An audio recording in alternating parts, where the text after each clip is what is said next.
రాజకీయాలను వదిలి రోజా రంగుల ప్రపంచంలోకి వెళ్తున్నారా? నగరిలో ఆమె నెక్కలేకపోతున్నారా?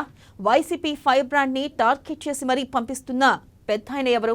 రోజా స్థానంలో నగరిలో ఎవరు రాబోతున్నారు? రాజకీయాలపై విరక్తి వచ్చేలా ఎలా మారారు? ఎప్పుడు రాజకీయాలకి రామ్ రామ్ ప్రకటన చేయబోతున్నారు? Let's watch this story.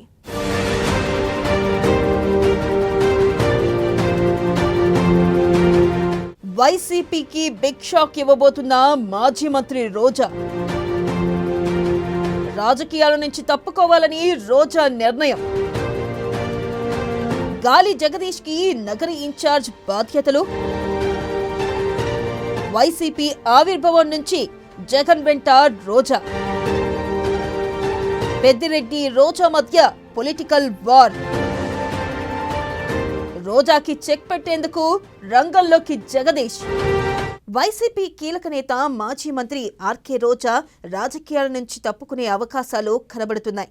కొన్ని రోజులుగా ఇబ్బందులు పడుతున్న రోజా ఇప్పుడు రాజకీయాలకు గుడ్ బై చెప్పే ఆలోచనలో ఉన్నట్లు ప్రచారం జరుగుతుంది.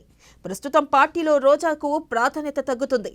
త్వరలో నగరి నియోజకవర్గంలో గాలి జగదీష్ ఇన్ఛార్జిగా బాధ్యతలు చేపట్టే అవకాశాలు ఉన్నాయి. త్వరలో పార్టీలో చేరుతున్న గాలి జగదీష్ ఇప్పటికే అధిష్టానం వద్ద ఈ విషయంలో హామీ కూడా తీసుకున్నట్లు వార్తలు వస్తున్నాయి.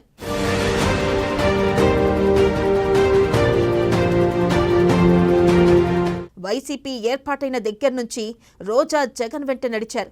రాజకీయంగా జగన్ ఎత్తుపల్లాల్లో ఉన్న సమయంలో రోజా ఆయన వెంటే ఉన్నారు. అయితే ఇప్పుడు రోజా ఉమ్మడి చిత్తూరు జిల్లాలో వర్గపోరు ఎదుర్కొంటున్నారు. ముఖ్యంగా పెద్దిరెడ్డి రామచంద్రారెడ్డి రోజా విషయంలో సీరియస్ గా ఉన్నట్లు ప్రచారం జరుగుతుంది. ఈ సమయంలోనే రోజాకు చెక్ పెట్టేందుకు గాలి జగదీష్ ను పార్టీలోకి తీసుకురావడానికి పెద్దిరెడ్డి రామచంద్రారెడ్డి కీలకంగా వ్యవహరించినట్లు సమాచారం.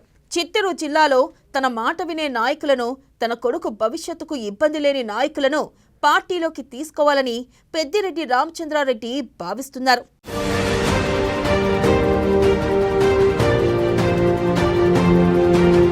తన మాట వినడం లేదని ఆర్కే రోజాను పక్కన పెట్టినట్లు సమాచారం.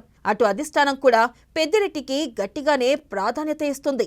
దీంతో పెద్దిరెడ్డి మాట వినే గాలి జగదీష్ ను వైఎస్ జగన్ పార్టీలోకి తీసుకుంటున్నట్లు తెలుస్తుంది. ఇక ఆర్కే రోజా రాజకీయాల్లో ఉండడం ఉపయోగం లేదని డిసైడ్ అయినట్లు సమాచారం. త్వరలోనే ఆమె రాజకీయాలకు గుడ్ బై చెప్పే అవకాశం ఉందని రాజకీయ వర్గాలు అంటున్నాయి. జగన్తో రోజా అప్పట్లో అత్యంత సన్నిహితంగా ఉండేవారు. జగన్ను ఎవరైనా విమర్శిస్తే ఆమె మీడియా ముందుకు వచ్చి ఎవరినైనా సరే తీవ్ర స్థాయిలో విమర్శించేవారు. ఇప్పుడు మాత్రం రోజా దాదాపుగా సైలెంట్ అయిపోయారు.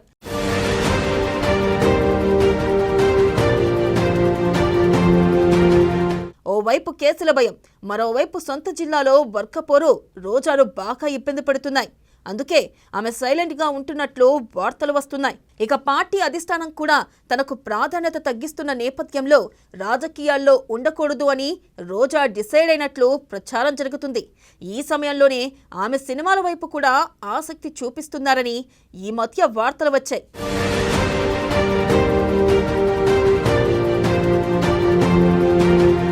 ఇప్పటికే వైసీపీ నుంచి విజయసాయిరెడ్డి రాజకీయాలకు గుడ్ బై చెప్పారు.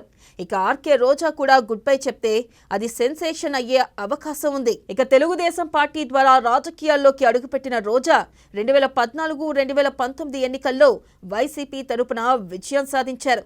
ఇక 2019 తర్వాత ఆమె మంత్రిగా కూడా పనిచేశారు. ఇక అదే సమయంలో సొంత జిల్లాలో పెద్దిరెడ్డి రామచంద్రారెడ్డి నుంచి ఆమె ఇబ్బందులు ఎదుర్కొన్నారు. ఇక 2024 ఎన్నికల్లో ఆమె ఓటమికి వైసీపీ నాయకులు కారణమనే అభిప్రాయం కూడా ఉంది.